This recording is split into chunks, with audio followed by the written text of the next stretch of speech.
Study चल रही है, ऐसा ये सारा काम कर रही है। सारे परिसर में तीनों गुम्बद के नीचे भी वहाँ पे स्टडी की गई है। नए दावों और विवादों के केंद्र में खड़ा ये वही ज्ञानवापी है जहाँ 3 रोज से सर्वे हो रहे हैं, जहाँ सर्वे में रोज नए नए सबूत मिल रहे हैं, जहाँ के तहखाने का दरवाजा खुला तो ऐसे ऐसे रहस्य से पर्दा उठा जिसे देखकर सब चौंक गए, क्योंकि सूत्र बताते हैं कि भारतीय पुरातत्व सर्वेक्षण विभाग की टीम जब कैमरे के साथ पहुंची तो जमीन के अंदर के एक हिस्से में जहां तहां मंदिर होने के साक्ष्य बिखरे पड़े।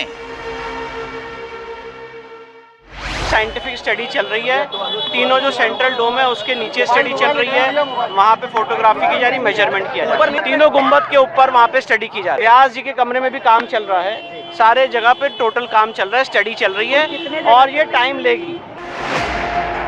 कानूनी कायदों में बंधे वकील साहब जो नहीं बता रहे हैं वो सूत्रों के हवाले से हम आपको बताएंगे। हम आपको बताएंगे कि सर्वे करने वाली टीम को ज्ञानवापी के किस हिस्से में क्या क्या मिला, मगर उससे पहले जान लीजिए कि तीसरे दिन कहां कहां सर्वे हुआ। ज्ञानवापी की पश्चिमी दीवार का सर्वे हुआ, तहखाने में सर्वे की टीम में सबूत जुटाए, इसके अलावा गुंबद का भी सर्वे किया गया। आज के सर्वे की कुछ महत्वपूर्ण बातें हैं, जैसे सर्वे टीम की संख्या बढ़ाई गई, नए मशीनों की संख्या बढ़ाई गई, आईआईटी कानपुर से 2 एक्सपर्ट जीपीआर के मंगाए गए, साथ ही साथ 4 सीढ़ियां लाई गईं। आज गुंबद के ऊपर और गुंबद के अंदर के भाग की मेजरमेंट और मैपिंग की गई, साथ ही साथ तहखाने में भी आज राडार टेक्निक का प्रयोग किया गया, जिसमें एक बड़े मिट्टी के ढेर के नीचे कुछ खंडित मूर्तियों और उनके एक शिलापट और साथ ही साथ पिंड मिलने की बात सामने आ रही है। दीवारों पर कलश, कमल और हिंदू जो आकृतियां हैं स्वास्तिक, उनके मिलने की बात की जा रही है। हिंदू पक्ष के द्वारा ये दावा किया जा रहा है। सूत्रों की माने तो ज्ञानवापी के इन्हीं 3 हिस्सों में सर्वे की टीम को सनातनी सबूत मिले। सबसे पहले जान लीजिए कि जब सर्वे का काम शुरू हुआ तो पहली दफा रडार तकनीक का इस्तेमाल किया गया। सर्वे करने वाली टीम में बढ़ोतरी की गई, सर्वे में शामिल मशीनों की तादाद भी बढ़ाई गई, साफ सफाई और मैपिंग पर ज्यादा जोर दिया गया। अब जानिए कि ज्ञानवापी के तहखाने में क्या क्या मिला है। तहखाने के अंदर पत्थर नुमा कई आकृतियां मिली हैं, खंडित मूर्तियां भी मिलने का दावा किया गया है। सूत्रों के मुताबिक मंदिर के टूटे हुए खंभों के अवशेष मिले हैं। एएसआई टीम को रडार तकनीक से देखने पर तहखाने के मिट्टी के ढेर के नीचे एक चबूतरा नुमा आकृति दिखाई दी। इसके अलावा पिंडी नुमा कुछ आकृतियां बड़ी संख्या में दिखने का दावा किया गया है। सूत्रों की माने तो तहखाने में खंडित मूर्तियों को इकट्ठा किया गया। हालांकि यूपी सरकार को आखिरी रिपोर्ट का इंतजार है। स्वागत करता हूं, अभिनंदन करता हूं माननीय उच्च न्यायालय ने, माननीय सर्वोच्च न्यायालय ने, माननीय जिला न्यायालय ने, सबके आदेश के क्रम में एएसआई के द्वारा सर्वे हो रहा है और मैं उसका हृदय से स्वागत करता हूं, शिवभक्त के रूप में भी करता हूं। आईआईटी कानपुर से आए विशेषज्ञों से सुसज्जित सर्वे करने वाली टीम इंच इंच का मुआयना कर रही है। जब पुरातत्व विभाग की टीम वैज्ञानिक सबूत जुटाने के लिए ज्ञानवापी के अलग अलग हिस्सों को खंगाल रही थी, तब वहां पर हिंदू पक्षकार भी मौजूद थे। गुंबद के नीचे जो हिंदू मंदिर की शिखर है वहाँ पे भी स्टडी चल रही है, उसकी फोटोग्राफी, मेजरमेंट, ये सारा काम हुआ है और उसमें भी डिटेल्ड स्टडी चल रही है। मैं सिर्फ इतना बताना चाहता हूँ आप लोग को दोबारा कि इसमें टाइम लगेगा, ये एक डिटेल्ड साइंटिफिक स्टडी है। तहखाने पर जिस व्यास परिवार का मालिकाना हक है, जो जितेंद्र व्यास तहखाने में अपने बचपन गुजारे हैं, उनका दावा क्या है वो भी सुनिए जरा। हमारे साथ है जितेंद्र नाथ व्यास, जो है ये बचपन में वहां रहे हैं और आज भी पुलिस की मौजूदगी में आते जाते रहते हैं। बताइए, आपने तहखाने में क्या देखा है, जनता जानना चाहती है। जी, उसमें तो पहले रामायण की व्यास बल्लियाँ रखाती हैं अंदर जो है, और उसमें बहुत ही टूटी फूटी मूर्तियाँ रखी हुई हैं। उसमें मगरमच्छ की आकृति मूर्ति है, उसमें त्रिशूल भी बना हुआ है और कमल की आकृति भी है, और उसमें खंभे जो है पुराने ढंग के ही लगे हुए हैं जैसे मंदिर में रहते थे। ये सब चीज़ें उसके अंदर अभी भी हैं मौजूद जो है। और पूजे के हमारे जो स्नान कराया जाता था देवी देवताओं को, वो भी कलश वहाँ रखे जाते थे, आज भी टूट फूट के वहीं पे पड़े हुए हैं। चौघड़िया है, ये सब चीज़ें हैं पूजा की स्थान की, वो सब वहाँ रखी जाती है। हालांकि एएसआई की टीम ने पश्चिमी दीवारों का भी मुआयना किया और गुंबद पर चढ़कर भी उसकी नापी की। इसके लिए 4 सीढ़ियां मंगाई गई। एएसआई के 10 सर्वेयर की टीम को गुंबद के सर्वे के लिए सीढ़ियों से चढ़ाया गया। गुंबद की वीडियोग्राफी और फोटोग्राफी की गई। दोपहर में ब्रेक हुआ, फिर दूसरे राउंड का सर्वे शुरू हुआ। सर्वे के तीसरे दिन भर यूं जांच पड़ताल होती रही है। ज्ञानवापी परिसर में वजू खाने को छोड़कर बाकी जगहों का सर्वे हो रहा है।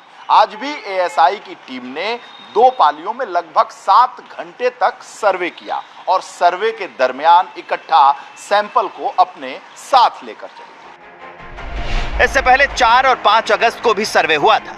एएसआई की टीम ने 3 दिनों तक अलग अलग हिस्सों से वो सीक्रेट सच निकाला जो ज्ञानवापी के मंदिर होने के दावों को मजबूती देता है।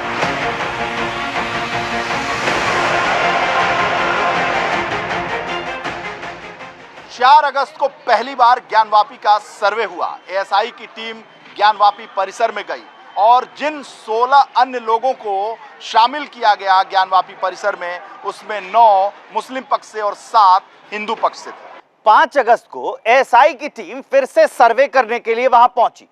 दूसरे दिन 2 शिफ्ट में सर्वे किए गए और इस सर्वे टीम के साथ दोनों पक्षों के लोग मौजूद थे जब यह सर्वे किया जा रहा था। सर्वे के दूसरे दिन एएसआई की टीम ने काफी महत्वपूर्ण साक्ष्य इकट्ठा किए। ज्ञानवापी को 3D इमेजिंग, सैटेलाइट से मैपिंग यानी फ्रेमिंग स्कैनिंग की गई, जिसमें कई अहम सबूत मिले। सूत्रों की माने तो मूर्तियों के कुछ टुकड़े मिले हैं। ज्ञानवापी परिसर में एएसआई की ओर से किए गए सर्वे में मंदिर के अवशेष मिलने का दावा किया जा रहा है। साथ ही प्राचीन मंदिर के भग्नावशेष मिलने का भी दावा किया जा रहा है। सूत्रों के मुताबिक सर्वे की टीम को त्रिशूल, स्वास्तिक, घंटी, फूल जैसी आकृतियां भी मिली हैं। हालांकि अब तक जो भी साक्ष्य मिले हैं या मिलने का दावा किया गया है वो सारे सूत्रों के हवाले से हैं। रिपोर्ट अदालत में पेश की जाएगी, लेकिन अदालत के आदेश के बाद ही एएसआई की टीम अब तक सर्वे में पत्थर के टुकड़े, दीवार की प्राचीनता और नींव के सैंपल लिए हैं। दीवारों की कलाकृतियां, मिट्टी, अवशेष की प्राचीनता समेत अन्न के दाने का सैंपल भी इकट्ठा किया गया है। जब ज्ञानवापी में सनातनी सबूत मिलने की खबर आई, तब से साधु संतों का यकीन बढ़ गया है। मंदिर में जो होता है वो मस्जिद में नहीं होती, और मस्जिद में जो नहीं होता है वो है वहाँ पर। इसलिए वहाँ स्पष्ट है कि ज्ञानवापी मंदिर है, मस्जिद नहीं है। यह सर्वे से स्पष्ट हो गया है। ज्ञानवापी को जो भी मंदिर की नजर से देख रहे हैं, उनका आत्मविश्वास अति पर है। उन्हें अयोध्या की तरह काशी में भी बदलाव की उम्मीद सी दिखने लगी है। यही वजह है कि उत्तर प्रदेश के मुख्यमंत्री योगी आदित्यनाथ कह रहे हैं कि पुरखों की भूल को सुधारने का वक्त आ चुका है। अगर हम उसको मस्जिद कहेंगे तो फिर विवाद होगा। हमें ज्ञानवापी बोल देना चाहिए। मुझे लगता है कि भगवान ने जिसको दृष्टि दी है वो देखे ना। त्रिशूल मस्जिद के अंदर क्या कर रहा है? हमने तो नहीं रखे ना। वहाँ तो सुरक्षा है, ज्योतिर्लिंग हैं, देव प्रतिमाएं हैं, पूरी दीवारें चिल्ला चिल्ला के क्या कह रही हैं। और मुझे लगता है कि ये प्रस्ताव मुस्लिम समाज की तरफ से आना चाहिए कि साहब ऐतिहासिक गलती हुई है और उस गलती के लिए हम चाहते हैं समाधान। योगी आदित्यनाथ के इस बयान और ज्ञानवापी के सर्वे पर दूसरे पक्षों की प्रतिक्रिया हम आपको सुनाएंगे, मगर उससे पहले जान लीजिए कि ज्ञानवापी में पुरातत्व विभाग के सर्वेक्षण पर पहला आदेश जुलाई में आया था। सुनवाई के दौरान एएसआई ने हलफनामा दिया था कि सर्वे से ज्ञानवापी परिसर को कोई नुकसान नहीं होगा। इलाहाबाद हाई कोर्ट ने गुरुवार 3 अगस्त को बड़ा फैसला सुनाया। कोर्ट ने अंजुमन इंतजामिया मस्जिद कमेटी की याचिका को खारिज करते हुए ज्ञानवापी मस्जिद के एएसआई सर्वे को हरी झंडी दी और फिर 4 अगस्त से ज्ञानवापी का एएसआई सर्वे शुरू हो गया। 6 अगस्त को बाकायदा जीपीआर तकनीक यानी ग्राउंड पेनिट्रेटिंग रडार का इस्तेमाल शुरू हो गया, जो बेहद कारगर और छोटा सा पोर्टेबल उपकरण है। भारत में एएसआई और आर्मी इस्तेमाल करती है इसे। आसानी से 10 से 15 मीटर की गहराई तक नतीजा देता है। जमीन के अंदर इलेक्ट्रोमैग्नेटिक वेव भेजता है, इलेक्ट्रोमैग्नेटिक सिग्नल का एनालिसिस करता है, मिट्टी में दबे ढांचे या वस्तु का पता लगाता है। ज्यादातर परिणाम बहुत सटीक पाए जाते हैं। यही वजह है कि नए नए सबूत मिलने शुरू हो गए हैं। हालांकि देश के कई मुस्लिम नेता इस सर्वे से इत्तेफाक नहीं रखते, वो इसे बेहद नाराज हैं। अब जैसा एएसआई का रिपोर्ट आएगी, नैरेटिव सेट किया जाएगा पूरे देश में। हमको खदशा है कहीं 6 दिसंबर ना हो जाए। खदशा है, एप्रीहेंशन जिसको बोलते हैं इंग्लिश में, वो है हमको।